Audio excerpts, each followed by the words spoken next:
1568वीं पूरे दुनिया में आज साजरी की जा रही है। हम इस पंजाब में होशियारपुर में आज साजे जाते हैं। भगवान गौतम बुद्ध को विनम्र अभिवादन करते हैं, उसका स्मरण करते हैं, जिन्होंने 2500 साल पहले इस संसार को अपना शांति और अमन का मार्ग दिखाया, जिन्होंने अहिंसा छोड़ दिए, हिंसा छोड़ दिया, अहिंसा का मार्ग दिखाया। एक बड़ी क्रांति उस समय भगवान गौतम बुद्ध ने की और उस क्रांति को लेके आज हम लोग चल रहे हैं। उस समय का इतिहास देखा जाए, भारत का इतिहास देखा जाए, तो भगवान बुद्ध के बाद बुद्ध की क्रांति सम्राट अशोक ने पूरे दुनिया में इस बौद्ध धर्म का प्रचार और प्रसार किया। जब हमारी भारत की जम्बूद्वीप जिसको कहते हैं, उसकी बॉर्डर अफगानिस्तान तक थी, ग्रीस तक थी, कन्याकुमारी से लेकर कश्मीर तक थी। भारत एक संघ था, एक प्रभाव के नीचे बौद्ध धर्म के अंडर उसका प्रभाव था। बौद्ध धर्म का गौरवशाली इतिहास इस देश में रहा, लेकिन इतिहास किसी को बताना नहीं चाहते इतिहासकार। आज तक इतिहास दबाया गया है। देश का स्वर्ण काल उस समय था। इस देश पूरे दुनिया में महासत्ता उस जमाने में थी जिसमें सम्राट अशोक का कार्यकाल था। सम्राट अशोक यहां राज्याभिषेक करते थे, राजा थे। सम्राट अशोक के बाद अशोका डायनेस्टी ने, मौर्य डायनेस्टी ने 12 राज्यों ने यहां देश पे राज किया। वो भी 1200 साल इस देश में राज किया। 19 यूनिवर्सिटीज थी उस जमाने में। दुनिया के लोग यहां पढ़ने आते थे। अजंता थी, तक्षशिला थी, भैरवी थी, साक्षी थी, इस प्रकार की यूनिवर्सिटी थी। लेकिन बुद्ध धर्म जब से लुप्त हो गया 6th सेंचुरी में, 7th सेंचुरी में, यहां प्रतिक्रांति हो गई। सम्राट अशोक जी का वंशज जिसकी कत्ल हो गई पुष्पमित्र शुंग ने की, वहां से बुद्ध धर्म को अधोगति लग गई, बुद्ध धर्म लुप्त हो गया। उसके बाद ये परंपरा इस देश में शिरोमणि संत रविदास जी ने ये परंपरा चलाई है। 1297 में भगवान बुद्ध की वाणी, भगवान बुद्ध के वाणी में ऐड करते संत शिरोमणि रविदास जी ने इस देश में शांति का संदेश दिया। भगवान बुद्ध की वाणी आगे बढ़ाई। बाद में कबीर जी आ गए। कबीर के दोहे से, भगवान गौतम बुद्ध के कबीरों के दोहे से इस देश में फिर से एक दफे सत्ता का मार्ग दिखाया। ये परंपरा है, भगवान गौतम बुद्ध से चली हुई परंपरा, जो परंपरा बाबा साहब के आते रुक जाती है। 2500 साल के बाद बाबा साहब ने बुद्ध धर्म फिर से इस देश में स्थापित किया।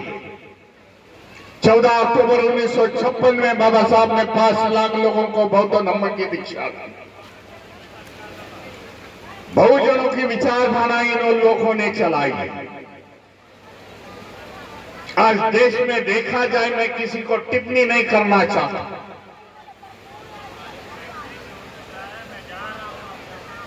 किसी को टिप्पणी नहीं करना चाहता,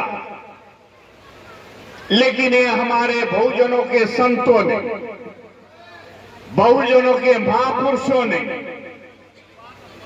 अमन और शांति दिखाई।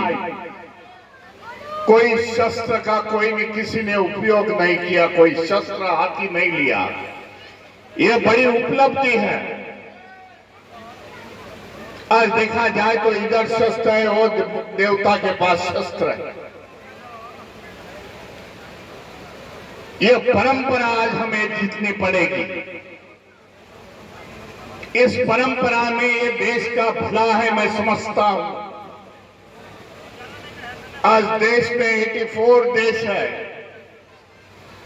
जो यूनो में आज किसी की जयंती साजरी होती है, जो 182 देश का सम्मेलन भरता है। पूरे वर्ल्ड का देश का व्यासपीठ इस वक्त यहाँ जाता है। वैसा बुद्ध धम्म ये तीसरे क्रमांक पर है। लेकिन वैशाखी पूर्णिमा यूनो में भगवान गौतम बुद्ध की होती है।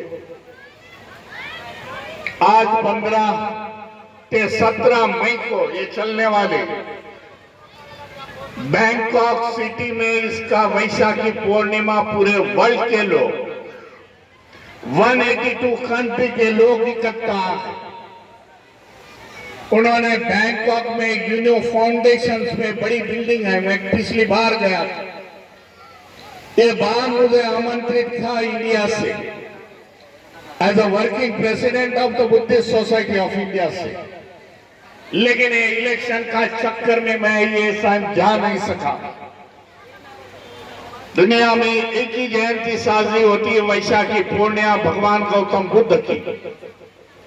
देश बोलते हैं कि भगवान गौतम बुद्ध ने जो दुनिया में भी आए, अमन और शांति एनवायरमेंट का विचार उस समय दिया। आज हम एनवायरमेंट की बात करते हैं। 2500 साल बुद्ध ने एनवायरमेंट की बात की। पूरे जग के पहले साइंटिस्ट भगवान बुद्ध थे। उसका धम्म साइंटिफिक बेस पर आधारित। ज्यादा समय न लेते हुए एक ही एग्जाम्पल मैं आपको बताना चाहता हूं।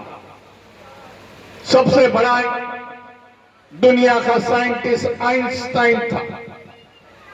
आइंस्टाइन ने अणुबॉम्ब का शोध लगाया।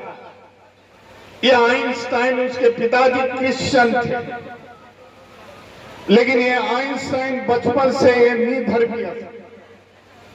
कौन से भी धर्म को वो मानता नहीं, कौन से देव देवता की पूजा नहीं करता। अणुबॉम्ब का खोज लगाने के बाद उन्होंने कई पत्रकारों ने मुझे पूछा, जब पहली बार हिरोशिमा नागासाकी में बॉम्ब अमेरिका से सेकेंड वर्ल्ड वॉर में डाले, आइंस्टाइन बेचैन हो रहा था। उसने बताया कि मैं बेचैन हूं, मैंने अणु का स्फोट इस दुनिया के भलाई के लिए किया था, विध्वंस के लिए नहीं किया था। मैं तो ऐसा निधर्मी आदमी हूं। जब पत्रकारों ने उसे पूछा, इतने बेचैन हो, इस अणुबॉम्ब का स्फोट जापान में होने के बाद तुम तो किसी मंदिर मस्जिद चर्च में जाते नहीं। पत्रकार ने बार बार एक प्रश्न पूछा, वो व्यतीत हो गया। आइंस्टाइन बोले जाएंगे तो किधर जाएंगे? बोला मैं तो कौन सा भी धर्म को न मानता ना, मैं कोई सा देव देवता को मानता। तो भी पत्रकारों ने उन्हें पूछा आखिर में क्या करोगे? बोले एक ही धम्मा है, बुद्ध धम्मा है, जो साइंटिस्ट पे है आधारित। जाऊंगा तो मैं उस बुद्ध धम्म की ओर जाऊंगा। ये उपलब्धि आइंस्टाइन की है। इसलिए आपको ज्यादा समय न लेते हुए मैं आपको फिर से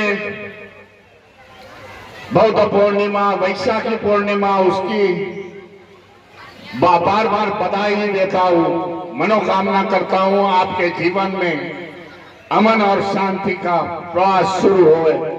नमो बुद्धाय, जय भीम, जय संविधान।